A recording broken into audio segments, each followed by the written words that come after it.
Hello student, स्वागत है आप सभी का मेरे YouTube चैनल पर। आज की वीडियो में मैं आपके लिए एक क्लास 10 के लिए, स्पेशली क्लास 10 के लिए कुछ चैप्टर्स लेकर आया हूं, कुछ चैप्टर्स के टॉपिक लेकर आया हूं और लेकर आया हूं ये बातें कि आप उस चैप्टर में से सिर्फ क्या पढ़ ले कि आपका चैप्टर पूरा तैयार हो जाए।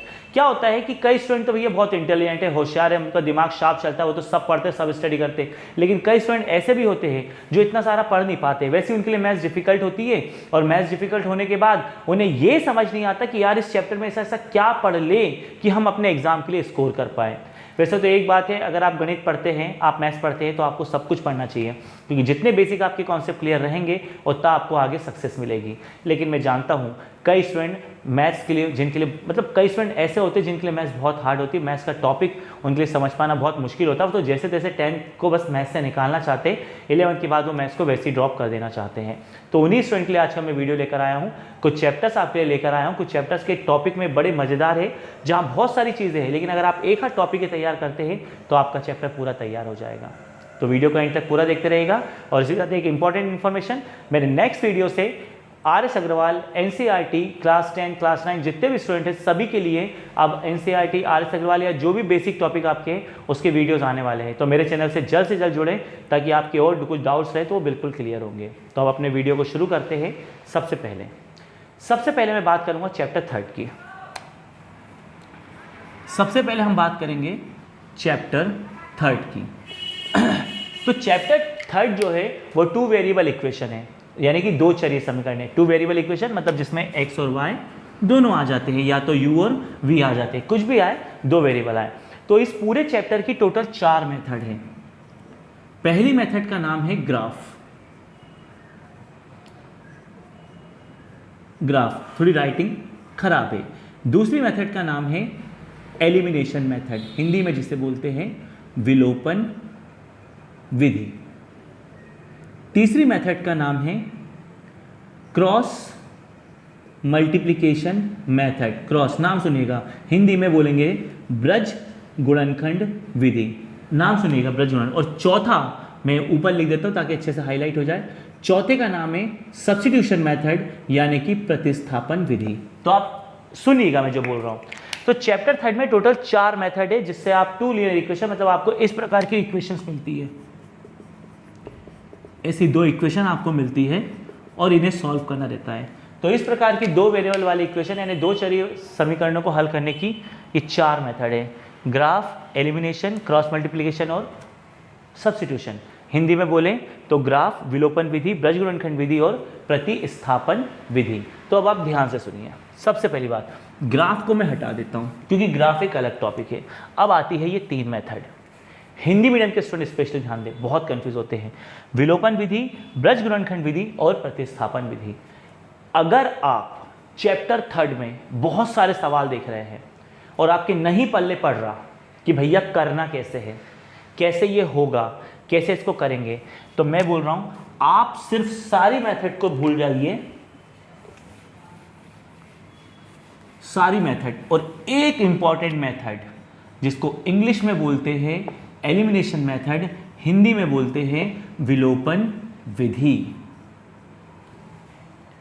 आप इसको लीजिए।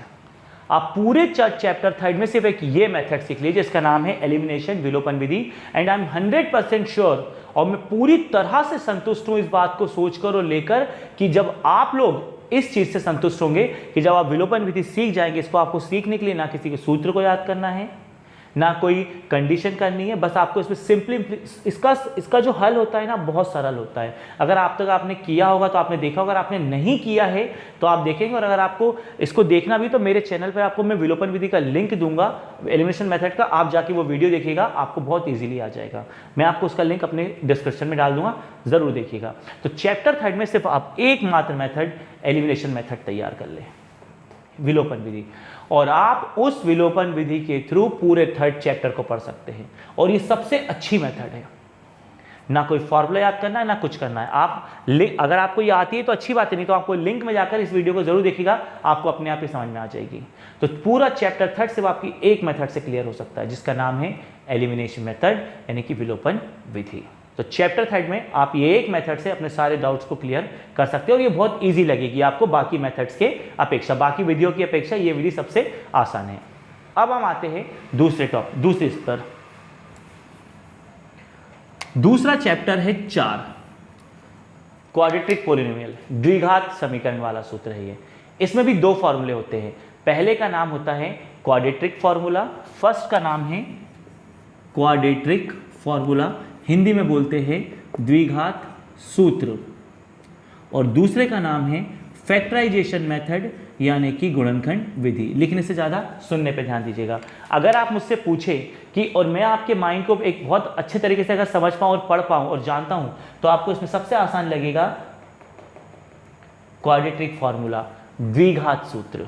बहुत आसान है ये, इसका फॉर्मूला होता है, आपने सुना होगा, -b + √b² - 4ac/2a। आपको ये एक बार सूत्र याद करना पड़ेगा, लेकिन जब आप इससे सॉल्व करेंगे, इसमें इक्वेशन कुछ इस प्रकार की आती है, कुछ ऐसे बनकर आती है, इस टाइप की इक्वेशन आती है। तो इस टाइप की इक्वेशन को सॉल्व करने के लिए ये बेस्ट मेथड है। बस आप एक बार फॉर्मूला याद कर लें, उसके बाद आपको कोई डाउट नहीं होने वाला है। बहुत आसानी से आप चैप्टर 4 को क्लियर कर लेंगे बिना किसी परेशानी के। तो चैप्टर 3 और 4 में आप ये दो चैप्टर ऐसे हैं जिनमें बस आप ये 2 मेथड तैयार कर लीजिए तो एक मेथड से आपका एक चैप्टर पूरा क्लियर हो जाता है। और दोनों मेथड के लिंक आपको मेरे डिस्क्रिप्शन में मिल जाने वाले हैं। और आगे भी मैं अब इन टॉपिक्स पर वीडियो लेकर आने वाला हूँ, हर क्लास की वीडियो लेकर आने वाला हूँ। तो 10th क्लास के ये 2 जो स्टूडेंट आज मेरा वीडियो देख रहे हैं, तो ये दोनों चैप्टर जो मैंने बताए, आप इसके बारे में सोचेंगे, आप इजीली नहीं, बहुत इजीली इन चैप्टर्स को पूरा कर लेंगे, सिर्फ ये 2 मेथड के थ्रू। एक चैप्टर एक मेथड, और आपका टॉपिक कंप्लीट, आराम से कंप्लीट। स्पेशली ये वीडियो उन लोगों के लिए है जिनको मैथ्स बहुत वीक है, कमज़ोर है, जो कम पढ़ना चाहते हैं और कम में ज़्यादा समझकर एग्जाम में आगे निकलना चाहते हैं। स्पेशली ये वीडियो उनके लिए है। आप ज़रूर ध्यान दीजिएगा, आपका टॉपिक क्लियर हो जाएगा। तो चैप्टर 3 और 4 के ये वीडियो अगर आपने मेरा वीडियो देखा है और आपने समझा है, तो आप दोनों टॉपिक को पढ़ना शुरू करिए। आप देखेंगे कि आप अपने टीचर से भी अगर आप डिस्कस करेंगे तो वो भी इस बात से संतुष्ट होंगे कि हाँ, आप इतना कर लो, और आप आराम से चैप्टर को इजीली कंप्लीट कर पाओगे। तो और भी टॉपिक्स के ऊपर वीडियो लाऊंगा, फिलहाल ये 2 टॉपिक के ऊपर मैं आज वीडियो लाया था। अगर आपको ये वीडियो बहुत अच्छा लगा होगा, आपको मेरी बात समझ में आ गई होगी, तो वीडियो को लाइक कर देना। वीडियो से रिलेटेड कोई चीज़ है, कुछ कहना चाहते हैं तो कमेंट बॉक्स में लिख के बताना। और अगर आप बिल्कुल मेरे चैनल से बहुत खुश है और आप समझना चाह रहे हैं चीज़ों को, तो चैनल को सब्सक्राइब ज़रूर करना और वीडियो को दोस्तों में शेयर करना, क्योंकि उन तक भी ये चीज़ें पहुँचना बहुत ज़रूरी है आपके थ्रू। और आने वाले कई वीडियोज़ में आपके लिए मैथ्स के लिए बहुत अच्छी चीज़ें आने वाली है, तो हमसे जुड़े रहिए। Thank you.